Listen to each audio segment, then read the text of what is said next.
Este podcast es patrocinado por La Chula Cochinita, Game Bar Aguascalientes, Bolis Artesanales Lalito, Smart for Life, tu vida más segura, Pueblo Mágico Artesanías, presentan.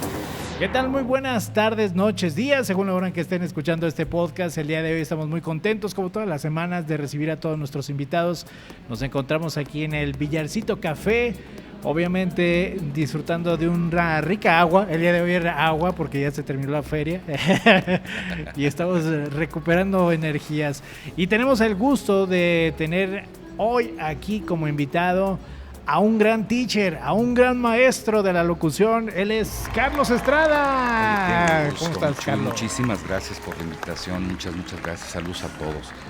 Oye, pues un gusto, tanto tiempo, tanto espacio, tantos kilos y consigo.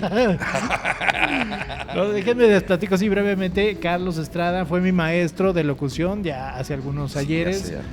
Pero mi gran admiración hacia Carlos porque es una gran persona. Tanto como él, como físicamente, su personalidad y obviamente en su trayectoria también muy profesional, como siempre. Muchas gracias. Carlos, bienvenido y te tenemos el día de hoy para que nos platiques un poquito de lo que estás haciendo actualmente pero antes de que nos platiques lo que haces actualmente, platícale a la gente de dónde eres, qué fue cómo fue que nació aquel espíritu. Mira, déjame, muchas gracias por la invitación. Yo soy de aquí del Meritito Aguascalientes, cómo no, orgullosamente aquí calidense. Y pues mira, algo que remarcábamos cuando estudiábamos en esa famosa escuela para locutores, una excelente idea además de Alejandro Camarillo, en un periodo en el que en la radio aquí en Aguascalientes hacía falta talento local, sí existía, pero el medio de repente manejaba mucha importación de gente de otros estados de la República, pero aquí había suficiente talento como para hacerlo. Entonces se creó esta escuela para locutores, que bueno, tú te acuerdas, fue tan divertido además con esa primera generación, además de maestros, y nos dedicamos a eso precisamente, a dar educación, a formar a muchísimos locutores en áreas que a lo mejor nunca habían trabajado, por ejemplo actuación de voz, que fue lo que yo impartí en ese entonces. Y pues bueno, por mi experiencia desde chiquito he trabajado en medios, me tocó ser uno de los niños que doblaban precisamente en publicidad a muchísimas marcas comerciales, ¿no? Chocolate Presidente, lo que eran Doritos, Cachupapas, en donde los modelos lucían verdaderamente guapos, ¿no? Con aires europeos, pero con una voz terrible. Entonces llamaban a Carlitos Estrada y a otra niña, ¿no? Entre ellas me tocó trabajar con varias actrices que ahorita son muy famosas, mujeres, pero en aquel entonces eran niñas. Entonces hacíamos el doblaje de las voces de esos chamaquitos de los comerciales. Estamos hablando de más o menos de qué edad. Estamos hablando de 1980 más o menos, 79, 80. Yo tenía 6, 7 años, apenas leía, ¿no? Pero para mí era muy divertido. Mi familia, aparte de abogados y médicos, había gente que se dedicaba a los medios. Mi hermana era actriz, Isabel Estrada, la familia Dupeirón, por ejemplo, ¿no? Natasha, mi sobrina, Odette Dupeirón, Odín Dupeirón, toda esa familia, pues bueno, se dedicaba precisamente a medios, ¿no? Y empecé muy chico. Yo era aquí oriundo de Aguascalientes y viajaba en vacaciones y tenía el llamado, me los acomodaban además los llamados en aquel entonces. Fue muy padre convivir con muchísimos actores de voz que yo conocí, más que locutores, actores de voz. Edgar Wald, por ejemplo, Jorge Arbizu, el Tata, verlos trabajar, aprender de lo que hacían ellos. Julio Lucena, por ejemplo, ¿no? Era impresionante ver el trabajo de ellos en pantalla, ¿no? Y que los veías después en publicidad, en caricaturas, en series de televisión. Una experiencia muy padre. Es decir que, bueno, ya el talento y el ver precisamente estas figuras, a ti te abrió la espinita de decir, yo me quiero dedicar a esto. Claro, ¿no? Era un juego para mí, ¿no? Y pues bueno, teniendo a los teachers de ese calibre, pues bueno, yo me llevaba de jalón de oreja con ellos, ¿no? Cuando estaba chiquito. Más adelante empecé a trabajar en algunas participaciones muy pequeñas, no eran muy grandes, y empecé a tener algunas cuentas de publicidad. Cuando yo ya crecí, estaba en la adolescencia, un poquito más grande, se viene el caos de las empresas de doblaje en México, porque pues, Estados Unidos traía ya el material doblado por chilenos, guatemaltecos, uruguayos, etcétera. O sea, fue aquel periodo de, tú recuerdas, no sé, Rescate 911, ¿no? Sí, Era la mañana del 8 de octubre cuando Bob Smith, de 26 años, caía una zanja. Creo que todo ese doblaje, que era malísimo además, pero ya venía doblado. Entonces, lo que hacía el medio aquí en México era, compraban ese material, ya lo tenían listo, ya estaba doblado, no le pago a los actores de doblaje, y empezaron los problemas con la Asociación Nacional de Intérpretes, las empresas de doblaje empezaron a desaparecer, y pues bueno, yo quería estudiar y me dediqué al estudio. Fui primera generación de la Universidad Cuauhtémoc, aquí en Aguascalientes, y primera generación de la maestría en Comunicación Estratégica, pero siempre me quedó ese nichito de querer enseñar a mucha gente. De repente tú escuchabas, porque pues bueno, a lo mejor en esta profesión tú debes de tener buen oído. Y yo escuchaba los comerciales y decía, es que son muy buenas las voces, pero les hace falta esa interpretación correcta, ¿no? Okay. la voz adecuada, la caracterización perfecta, ¿no? Y una iniciativa de Alejandro Camarillo, uno de los grandes, además, locutores de aquí de Aguascalientes, quiso hacer una escuela para locutores que terminó siendo, bueno, la escuela donde te conocí, y que preparamos a muchísimas generaciones de buenos locutores que ahorita están trabajando en todas partes, no nada más en México. ¿Cómo fue ese encuentro entre Alejandro Camarillo y tú? Es decir, ¿cómo fue esa invitación? Oye, a ver, Carlos, vente para acá. Sí, fíjate que teníamos muy buena relación. Yo conocía muy bien a toda esa generación de locutores, Armando Gutiérrez, Carlos Álvarez, etcétera. Tenía muy buena, las hermanas Gutiérrez, tenía buena relación, y tenía buena relación yo con Radio Grupo en aquel entonces, con uno de sus directores principales, un director operativo, que era Ulises Zamora, pero nunca me interesó a mí estar en la radio, sino que yo ayudaba tras bambalinas a hacer campañas, a hacer muchas cosas, porque no era mi área, ¿no? Cada chango a su mecate, y en este caso debes estar preparado, tú como actor de voz, o como el hombre que trabaja, o una persona que trabaja su voz en todas las áreas. Pero yo creo que a mí, pues bueno, mi talón de Aquiles fue la radio comercial. O sea, se me hace a mí muy complicado, es mucha improvisación, tú debes de tener mucha improvisación, y yo la verdad estoy, o sea, educado en textos, o sea, en el guión, y síguelo y cámbiale y hazle con esta intención. Entonces es una técnica de trabajo distinto, ¿no? Pero igual alguna vez lo intenté, y bueno, con resultados no sé si desastrosos, pero bueno. A mí, el personal, creo, en mi opinión, siempre ha sido muy bueno, tanto para improvisación como para comerciales. Pues no sé, la verdad. Lo que sí es, por ejemplo, fui voz institucional. No me gusta hablar mucho de mí mismo, me encanta educar, ¿no?, en esto, pero fui voz institucional de muchísimas marcas, de Doritos, Cinépolis.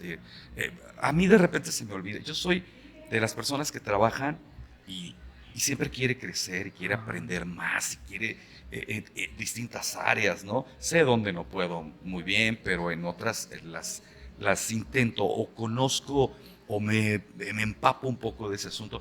Y además he conocido gente maravillosa, o sea, gente, nunca dejas de aprender, ¿no?, en este asunto. He conocido gente increíble, ¿no?, a la cual, pues bueno, sigues aprendiendo de todo lo que hacen ellos, ¿no? Y captas qué es lo que hacen, y lo usas para ti. Entonces, a la pregunta de dónde conocías a Alejandro Camarillo, de Radio Grupo. Sí, de Radio Grupo. Luego me voy muy... Luego ando contando unas indiscreciones. Sí, Alejandro me llama un día y me dice, oye, pues te invito, voy a hacer una escuela para locutores. Te estoy hablando que esto ya a finales del año 99, el año 2000, y me dice, estoy creando una escuela para locutores. Al principio era para educar un poquito, para enseñar a locutores ya establecidos a trabajar otras áreas. Pero luego se hizo masivo y fue un hitazo en la escuela, fue un hitazo. Teníamos clases todo el día, noche, sábados, y por mucha gente que traía esa cosquillita de aprender esta profesión, ¿no? Que como bien dices tú al inicio del programa, de ahí surgieron muchísimos talentos que en la actualidad todavía siguen desempeñando su labor de locutores. Y con mucho orgullo, además que los veo y digo, mira qué padre. padre. ¿Cuántos? No voy a decir nombres, pero hubo mucha gente que llegaba conmigo y me decía, profe, valgo la pena. O sea, sí puedo, dígame para ya no seguir aquí. Y son locutores geniales, además, con mucha trayectoria, pero en aquel entonces tenían dudas. Y decían, ¿larmo o no larmo? Pero gracias a lo mejor a tus consejos, ¿no? También, pues sí, llegaron algunos a decir, no, pues mejor me retiro. No, y teníamos una metodología maravillosa, además de trabajo, que no fue fácil porque empezamos de cero. Si tú recuerdas o te lo han contado o la gente lo conoce, no existía como tal una escuela para locutores. No había una educación especial, tenías que tener un poco de cultura general, trabajar muchísimas cosas respecto a tu voz, idiomas y muchas reglas que eran así como medias jaladas de los pelos, la verdad. Sí. Pero no había en sí un instituto que te enseñara, y la carrera de comunicación pues no te enseñaba a ser locutor, te enseñaban a hacer programas, te enseñaban a realizar, qué sé yo, pero nunca a trabajar tu voz. Y fue una idea genial y bueno, da mucho gusto ver muchísima gente. Oye, Carlos, pero ahorita que estás mencionando esto precisamente de la locución, que surgió Voice Connecting, pero surgieron muchos locutores pero que no tienen licencia. Es correcto. Sobre esto, ¿cuál es tu opinión? Es decir, está bien que surjan locutores y que ya no exista, bueno, sí existe la licencia de locutor, pero ya no muchos ejercen su profesión sin estar con esa licencia. Exacto, el certificado de locución aún se expide. Es un papel que te da la Secretaría de Educación Pública que parece un certificado de secundaria. La verdad, yo lo tengo el mío, pero porque antes se usaba, ¿no? Te hacían un examen de cultura general, que a mí se me hacía muy bien. Y bueno, te ponían varias pruebas. En aquel entonces, el director de esa área era Paco Stanley, fíjate. Era el director de ese instituto. No me acuerdo cómo se llamaba, pero te expedían tu certificado de locución. Ya no se usa. La verdad es que el mundo ha cambiado. El papel básicamente pues, era para bajarte una lana y que pagaras un papel, ya no se usa. Ahora está a criterio de la empresa de comunicaciones para ver si te desempeñas bien o no, si no le vas a regar, si no vas a decir algo malo. Y en base a eso, pues ya puedes trabajar con eso, ya se permite, no hay ningún problema. Pero entonces la opinión es decir, ¿se te hace bien? Sí, se me hace bien porque dependías muchísimo de tu nivel de estudios, que no se me hace eso mal. Digo, debes de tener cierta cultura general para aproximarte al auditorio sin regarla y sin decir una barbaridad, ¿no? Pero por otra parte le da oportunidad a muchísima gente que tiene mucho talento y bueno, yo he conocido gente que no tiene el certificado de locución y son excelentes. Yo pienso que es a criterio del medio, pero no está mal, ya cambiaron los tiempos, es un trámite además muy engorroso en aquel entonces. Es que sí. Oye, Carlos, y dentro de las marcas que nos estás mencionando ahorita, fuiste Cinépolis, fue Carlos V. Fue Carlos, Chocolate Presidente, Doritos, me tocó trabajar para Kellogg's, por ejemplo, y actualmente, bueno, me voy a ir al presente y luego me voy a brincar al pasado porque hay cosas muy interesantes. Actualmente estoy trabajando con Rodrigo Cierres Zaragoza, le mando un saludo. Él, para muchas fans, pues bueno, es parte integral de Mercurio, del grupo Mercurio. Él tiene un estudio de grabación y tiene cuentas muy importantes, entre ellas está Nestlé. Y Nestlé va a lanzar, bueno, no puedo decirlo, pero va a lanzar una canasta básica con algunos artículos a precio muy económico. No puedo decir el nombre, pero la campaña la integra los Supersónicos de Hanna-Barbera. Y está muy padre. Es una canasta familiar, ya lo verán más adelante. Y me tocó ser oficialmente la voz de Supersónico, de George Jetson. Yo Supersónico preocupado por la nutrición de mi familia. Entonces vamos a trabajar el personaje, lo estamos trabajando. La animación la hará el estudio Anime que es una empresa mexicana además que hizo la película de Don Gato y su pandilla. Entonces están trabajando ahorita storyboards, están trabajando todo el asunto y ya grabé mis voces, ¿no? Es muy padre, muy, muy padre. Carlos, para la gente que este programa pues lo queremos dirigir hacia todo el público, pero obviamente los locutores son los que a veces ahorita están más interesados en este programa, porque he invitado a varios compañeros. Claro. Pero Carlos, si aquellos chavos que talento nuevo está queriendo ser actor de doblaje o incluso querer ser un locutor, ¿qué recomendación le puedes hacer tú sobre todo para, es un sueño que creo que es un poco difícil, ¿no? Llegar a ser un actor de doblaje no es una profesión así que sea muy fácil de hacer, Mira, ¿no? te platico en mi particular punto de vista. A mí me tocó trabajar una época en donde te sentaban con los actores y de carrete, ya sabes, y a ver una pantallita de televisión de este tamaño y repite, y me tocó trabajar con ellos entre copas de licor, ellos, yo no, y una marca comercial de jarabito que tenían lleno, porque eran jornadas muy pesadas, entrabas en la mañana muy temprano, sin sol, y salías en la noche, entonces perdías la noción del tiempo. No me tocó trabajar tan así, porque estaba más joven, pero sí, te lo digo esto porque ahora la técnica es muy sencilla, tienes una computadora, tienes un programa en donde grabas tus voces un día y al otro actor al día siguiente, y tienes un director que te dice hazlo así. No ha cambiado mucho en ese sentido, la técnica es la que ha cambiado. Y ahora yo he sido muy crítico además en diversos medios, un medio nacional de periódico me entrevistó, por ahí aparece en redes, ahí sí lo ven, y tiro muy fuerte a las empresas que trabajan doblaje porque se aprovechan un poquitín de la gente que tiene ese sueño, y entonces todo el mundo da doblaje, ya toda la gente, ya toda la... en realidad el doblaje sí requiere una técnica muy, muy especial, de velocidad, de ritmo, de lectura, de memorización.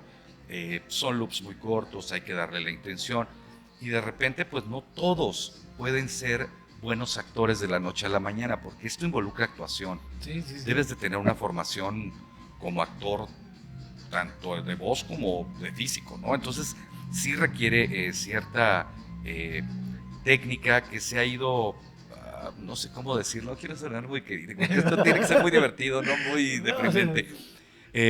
Ha sido negocio desde que ingresó muchísimos talentos que no tienen nada que ver con el doblaje a trabajar cantantes, estoy recibiendo cantantes, youtubers, que de repente los ponen a hacer doblaje y los ayudan un poquitín, y los actores de voz de añejos pues se molestan por ese asunto, porque los dejan sin chamba.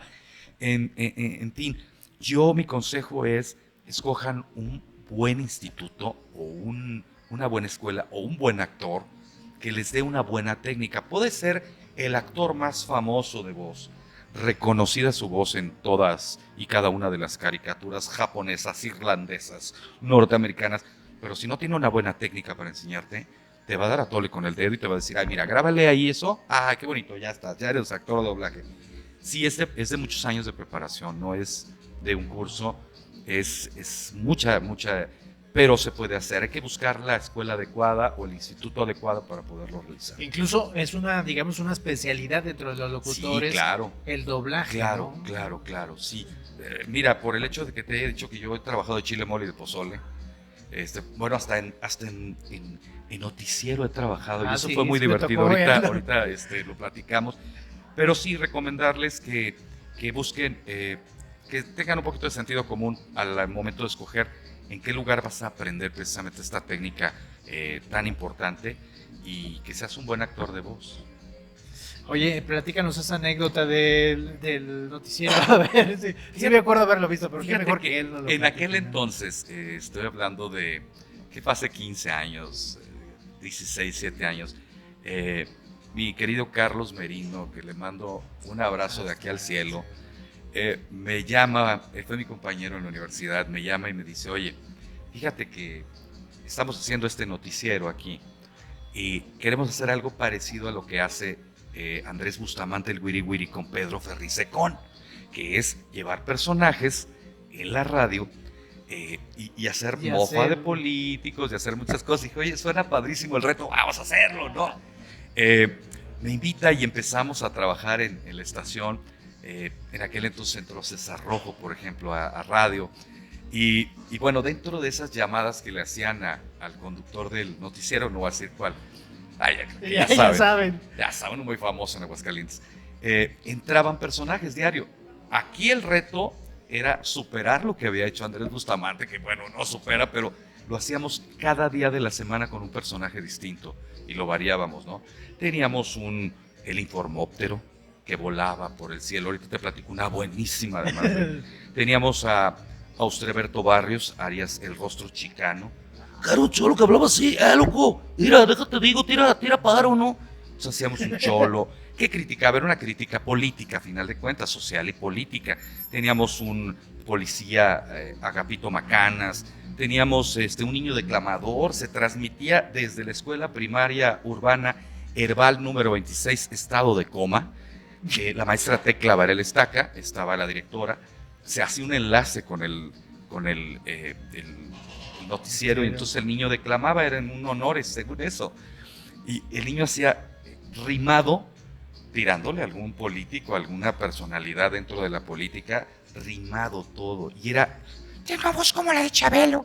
Y decía, Aguascalientes, querido. Y entonces hacíamos todo se moría de risa el auditorio, ¿no? O sea, sí, porque era muy divertido. Los que no se morían de risa eran los políticos, no todos. Hubo muchos que tuvieron críticas muy fuertes y llegaban y me decían, oye, estuvo buenísimo, que aceptaban la crítica y otros que nunca les gustó. Y te voy a platicar. Teníamos la sección del informóptero que volaba a 100 metros arriba y el capitán se llama el capitán Volantín Palomos. El personaje era la voz más sexy de la radio aérea. Y teníamos de pito y hablaba así. Estamos 100 metros arriba y entonces estamos... Era leperada tras leperada, ¿no?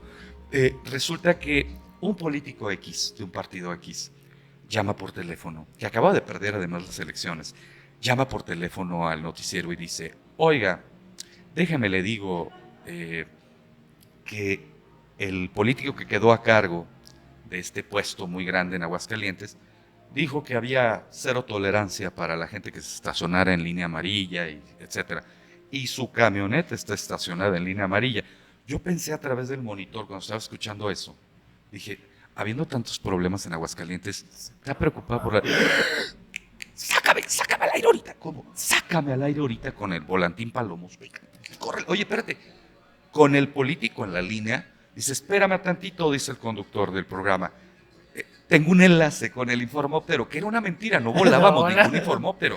Dice, a ver, capitán Volantín, capitán. La característica del capitán es que siempre estaba escupiéndole desde arriba a la gente, viendo cosas que no debería de ver. Y, capitán, estamos al aire. Ya. Así es, José Luis, mira, vamos a irnos para allá. Entonces llegamos al lugar, ¿no? Según eso. Y dice, capitán, ¿está en el lugar? Sí, ya estoy viendo la camioneta, ahí la tenemos ubicada ya. Y en la línea el político diciendo, ya ve, le dije. O sea, como si en realidad estuviéramos volando. Y le digo, sí, efectivamente está ahí la camioneta en línea amarilla. Sí está en línea amarilla. Le dije, pero espérese, un momento, cuidado. Ay, Dios mío. ¿Qué pasa? Pues sí está en línea amarilla, pero hay una gente agachada. ¿Cómo? Trae un bote de pintura amarilla. Es esta persona que habló, te está pintando el bote de pintura amarilla. Al político en cuestión le dio una hemiplegia del coraje que le dio. Se está burlando de mí, estúpido. O sea, lo que ocasiona, no sé si cómo decirle, el humor, o sea, un humor pero no era anónimo. Humor. Pues sí, porque... Además, él quería que de veras el informóptero estaba volando, ¿no? Y le hago la broma, dije, sí está en línea amarilla, pero porque es esta persona que le habló ahorita, pues me está pintando la línea amarilla, no se haga. Se molestó muchísimo. Aquí van a rodar cabezas, ¿sí? O sea, el político, ¿no? Sí. Nosotros nos reímos muchísimo. Pero además en aquel entonces, cuando yo hacía esta participación, que era diaria en la mañana, que te levantabas muy temprano, que veías las notas a ver en cuál entraba, porque además no era improvisado, se hacía un boceto. Sí, eso es lo que te iba a decir. Había una parte creativa. Sí, pues, decías, ok, mira, hay tal noticia, en esta parte puede entrar el personaje ¿qué te parece? Déjame lo elaboro. En lo que llegaba la hora de mi participación, yo ya había elaborado un bosquejo más o menos, cómo burlarme además del conductor, de hablarle en doble sentido, porque no se decía una sola majadería. Era muy fino además el humor. y no decías de una sola majadería, pero lo traías en jaque al pobre. Teníamos muchos personajes de la diversidad, teníamos... Era burlarme sin piedad del conductor y de los conductores ahí que aguantaban además vara y nos divertíamos mucho. Lo hice por casi 4 años, hasta que sucedió lo del Jueves Negro, en donde ya no hubo cabida a hacer bromas dentro del noticiero y yo así dije, ¿saben qué? Vamos a parar esta participación porque no es apto ahorita con todo este asunto que hay en Aguascalientes muy grave, y se acabó mi participación en el... Pero fíjate que le estás dando a una cosa muy importante, Carlos, que es el humor que manejaban ustedes en este tipo de cápsulas. Claro. No tocaban groserías, o sea, no se decían groserías. Una sola majadería. En la actualidad ya hay muchos que para querer llamar la atención se hacen de... Exacto. Chiste fácil. No, aquí era un reto creativo, además.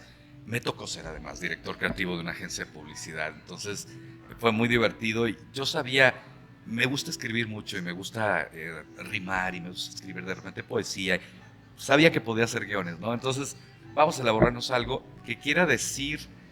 Pero además los chistes eran muy tontos, pero muy divertidos, ¿no? Teníamos entre esos personajes variados que yo podía usar en cualquier momento. Pues bueno, no había leperadas, había el... Te voy a decir una grosería, pero no te lo voy a decir con sus palabras, ¿no? O de bote pronto, ¿no? Si se hacía, no lo hacía improvisadamente, pero sí basado en eso y sabía qué responder en el momento que se necesitaba. Otra cosa era que ya no se usa ahorita, ya no se puede, digo, si había algún robo, por ejemplo, 2 casos, un asaltante en silla de ruedas, hace mucho tiempo, que robó un banco en silla de ruedas aquí en Aguascalientes. Y entonces creamos, nada más 2 veces lo hicimos, pero sí fue muy delicado. Le hacían la entrevista en broma a la persona, entonces yo decía el por qué, ¿no? Que yo decía, bueno, yo soy el que robó el banco en silla de ruedas. Oye, ¿qué pasó? No fue así las cosas. ¿Cómo? Es que yo llegué y estaba yo pidiendo ahí en la calle con mi silla de ruedas, entré al banco a cambiar. Porque me dieron un billete y tenía que dar cambio. Como estaba haciendo mucho calor, se llenó de mis llantas de asfalto. Entonces cuando yo dije, esto es puro asfalto, ay, nos va a saltar. Pero, o sea, sí había pasado, ¿no? Hubo otro, pero ese ya no te lo menciono aquí por CRC, de un señor que se enamoró de un cerdito en la feria. Creo que sí lo recuerdo. Entonces también hicimos la parodia, una parodia de el por qué, ¿no? Sus traumas desde por qué, en fin, fue algo nunca sin decir una sola majadería, jamás. Hacíamos la referencia, pero entonces la gente llenaba esos huecos en su cabeza y moría de risa. Muy divertido, muy divertido. Y bueno, fue una experiencia que me encanta eso, crearme el reto.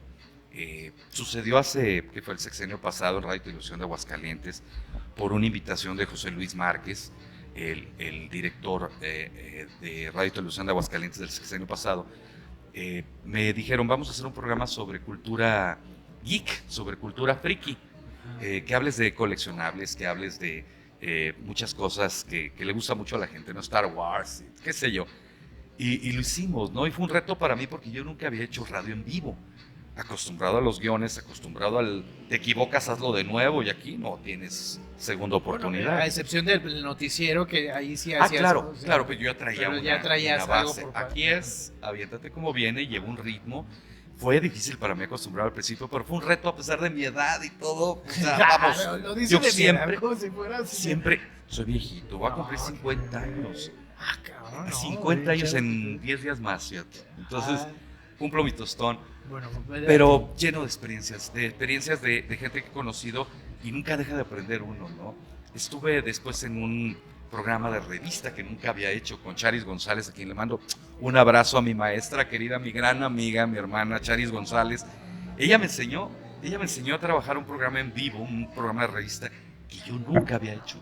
Entonces fue experiencia y duró 2 años, entonces... Señal de que, sí buenos maestros bien, ¿no? tuve, ¿no? Y que tú también te estabas desempeñando bien ahí, porque hubieran dicho, no, ¿sabes qué? A Carlitos vamos dándole aire. Y fue bien difícil porque fue periodo de pandemia. Se vino la pandemia y regresamos a Rita con esta propuesta donde teníamos que usar cubrebocas y a exponernos, además, muy difícil porque fue en un periodo en el que perdimos familiares, los compañeros perdieron gente valiosa, la demás gente perdió, Y de lo que se trataba era de llevar un poquito más de humor en la mañana, llevar invitados, que de repente los invitados pues no podían estar allí, entonces era todo por teléfono, un enlace telefónico y estar ahí con el cubrebocas donde no te veían la cara, pero siempre con una sonrisa, y eso lo aprendí de Charis González, siempre la sonrisa y siempre divertido y siempre hay que darle ánimos a esa gente que está en casa, que la está pasando mal. Vamos a darle por lo menos, este programa duraba 2 horas, vamos a darle esas 2 horas de que conozcan temas nuevos, de hablarles de cosas interesantes y de siempre tener una sonrisa, aunque no se viera por el cubrebocas, ¿no? Y bueno, fue un reto y se cumplió. Oye, Carlos, pues Sí. sin duda una trayectoria muy, muy extensa. Es chiquita, pero muy sustanciosa en cuanto a aprendizaje. Que ahorita que dices tú que no trabajabas o sea, que la improvisación no se te daba, pero creo que sí, dentro de lo que me estás platicando, pues has hecho improvisación en muchas ocasiones, ¿no? Algo, sí.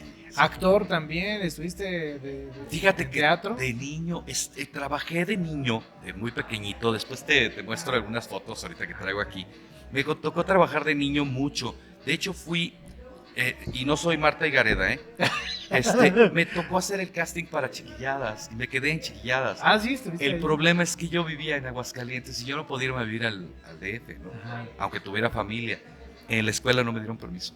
Y Entonces el casting original pues se quedó tal y como tú lo conoces, que es un clásico, pero fui de los niños escogidos para Televisa. Trabajé con Jorge Ortiz de Pinedo muy niño, en algunos programas unitarios, en teatro, mucho en teatro de comedia que se hacía en los 80s, cómo no, si mi hermana era la que me metía el codo para que entrara a las Órale, obras, ¿no? órale, carnal. Obras de repente para adultos, pero tenía participaciones muy breves. El problema era en aquel entonces la distancia que había entre Aguascalientes y la Ciudad de México, y yo era feliz aquí en Aguascalientes. De hecho, alguna vez me propusieron cuando yo estaba en la universidad, ¿por qué no te vas a vivir a la Ciudad de México?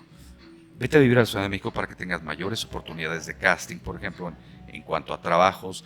Tenía yo una agencia que trabajaba yo con ellos, pero la verdad es que yo no quería dejar mi terruño.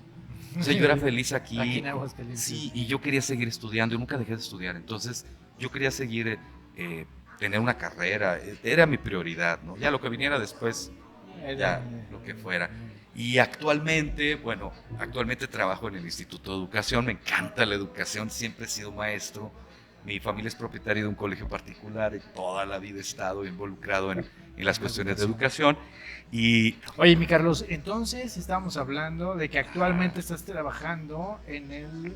estoy en la segunda sala de la Suprema Corte de Justicia de la Nación. No soy abogado. No, estoy precisamente en el área de comunicación de la segunda sala.